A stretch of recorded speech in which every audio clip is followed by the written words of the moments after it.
जय श्री राधे कृष्ण। आप सभी को आपके अपने YouTube चैनल पर सभी को स्वागत है। आप सब जानेंगे वर्ष 2024 पौष माह शुक्ल पक्ष की पुत्रदा एकादशी व्रत के शुभ के मुहूर्त के बारे में, पारण समय के बारे में, पारण कब किया जाता है, किस चीज़ से किया जाता है, किस समय किया जाता है, इस दिन क्या करना चाहिए, क्या नहीं करना चाहिए। तो आइए जानते हैं सब के बारे में। सभी भक्तों को पौष मास की पुत्रदा एकादशी व्रत की ढेर सारी शुभकामनाएं। आप सभी के जीवन में लक्ष्मी नारायण की कृपा से आप सभी को सभी प्रकार के सुख और समृद्धि की प्राप्ति हो। इसी प्रकार से ज्ञानवर्धक जानकारियाँ प्राप्त करते रहने के लिए, व्रत को पूजा के बारे में जानने के लिए, व्रत कथा को सुनने के लिए चैनल पे अगर आप पहली बार आए हैं तो चैनल को लाल बटन दबाकर सब्सक्राइब करें, साथ में बेल आइकन घंटी को दबाएं ताकि वीडियो को नोटिफिकेशन आपको समय से मिलते रहे। वीडियो को लाइक करें और शेयर करें। कमेंट में भगवान विष्णु की जय ज़रूर लिखें। प्रत्येक माह के कृष्ण पक्ष और शुक्ल पक्ष की एकादशी तिथि के दिन एकादशी का व्रत किया जाता है। एक वर्ष में 24 एकादशी व्रत होता है, वहीं पे अधिक मास हो तो 2 बार 26 एकादशी व्रत होता है। हर व्रत का अपना अपना विशेष महत्व माना गया है। इसी प्रकार से पौष पुत्रदा एकादशी व्रत का अपना विशेष महत्व है। वैसे पुत्रदा एकादशी का व्रत जो कि वर्ष में 2 बार मनाया जाता है, एक में श्रावण महीने शुक्ल पक्ष और दूसरा पौष माह के शुक्ल पक्ष में पुत्रदा एकादशी व्रत किया जाता है। यह सभी प्रकार के पापों को नष्ट करने के लिए वह होती है। इस व्रत के प्रसाद के मनुष्य को पुत्रवान, विद्वान, कीर्तिमान,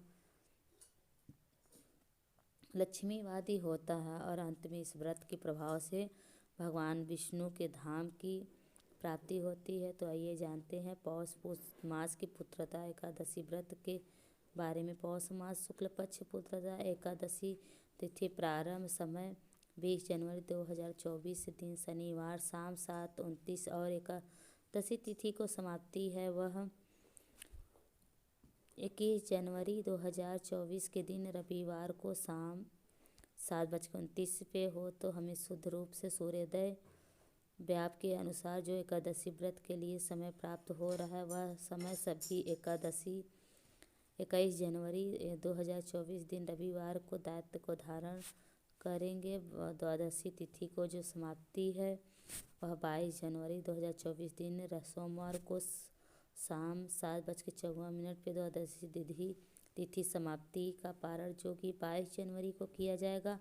एकादशी व्रत का पारण जो कि हरिवासर होने के बाद किया जाता है। हरिवासर का समय द्वादशी तिथि पहला चौथाई वासर का होता है। 2 से छोड़कर व्रत का पारण करना चाहिए। इस बार पुत्रदा एकादशी का व्रत का पारण जो कि 22 जनवरी को किया जाएगा। पारण का समय सुबह 7:01 से सुबह 9:02 तक पारण का समय किया जाएगा। पुत्रदा एकादशी का व्रत पारण जो कि गोमयेन पारम यानी कि गाय के गोबर से व्रत का पारण है। संभव न हो पाए तो आप तुलसी का दल, जल या फल का व्रत का पारण करें। 21 जनवरी को जो सूर्योदय का समय है वह समय सुबह 6:04 और सूर्यास्त समय जो है 5:33। राहु काल का जो समय होगा वह शाम के समय 4:01 5:33 पर होगा। 22 दिसंबर को राहु काल सुबह 8:05 से सुबह 9:27 तक होगा।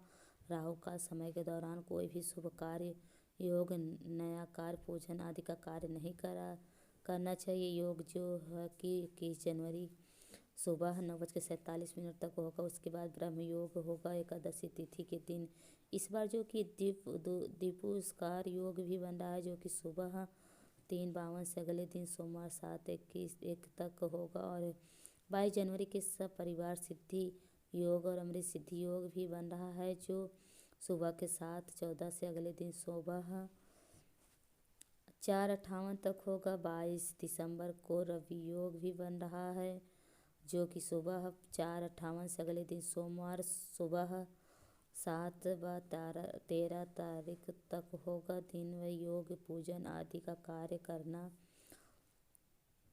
एकादशी तिथि के दिन जो कि बड़ा फलदायी पुण्य फलदायी माना गया है। इसका नक्षत्र जो कि रोहिणी नक्षत्र होगा। अगले दिन सुबह 3:52 तक। उसके बाद मृगशिरा नक्षत्र ब्रह्म मुहूर्त का समय एकादशी की तिथि दिन 5:27 से सुबह 6:02 तक होगा। जो भी एकादशी का व्रत धारण करने वाली हैं वह सभी जनवरी 2024 के दिन शनिवार को एकादशी व्रत 10वें दिन के नियम का पालन करेंगे, एकादशी का व्रत धारण करेंगे। 22 जनवरी को एकादशी का व्रत का पारण किया जाएगा।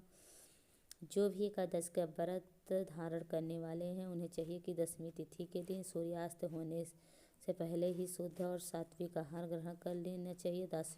एकादशी द्वादशी इन 3 दिनों तक जो कि शुद्ध और सात्विक तामसिक वस्तुओं का प्रयोग नहीं करना चाहिए, नशीले पदार्थों का आदि का सेवन नहीं करना चाहिए।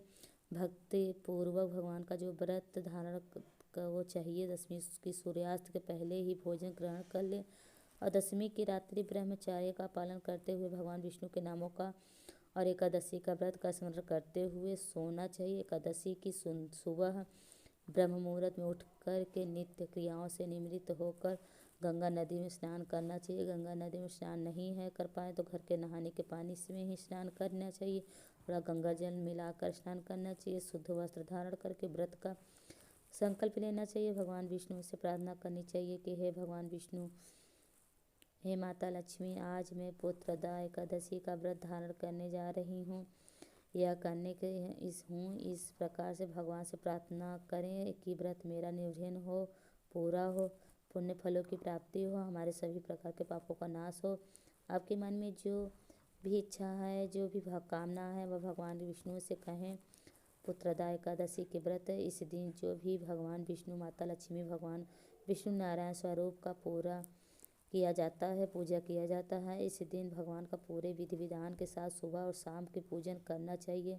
गंध पुष्प धूप दीप आदि से भगवान का पूजन करना चाहिए। जो कि बछर वाले गाय, जो जिस गाय का बछड़ा हो उस गाय के दूध भगवान को प्रतिमा को स्नान करा के उसे प्रसाद के रूप में ग्रहण करना चाहिए।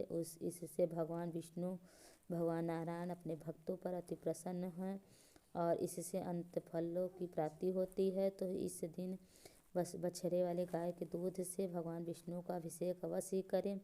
प्रसाद के रूप से ग्रहण भी करना चाहिए। नैवेद्य में विशेष प्रकार से दूध हुए वस्तुओं का भगवान को भोग लगाएं। ऋतु फल आदि का भगवान भोग लगाना चाहिए। विष्णु को अक्षत नहीं चढ़ाया जाता है, इस बात का ध्यान रखें।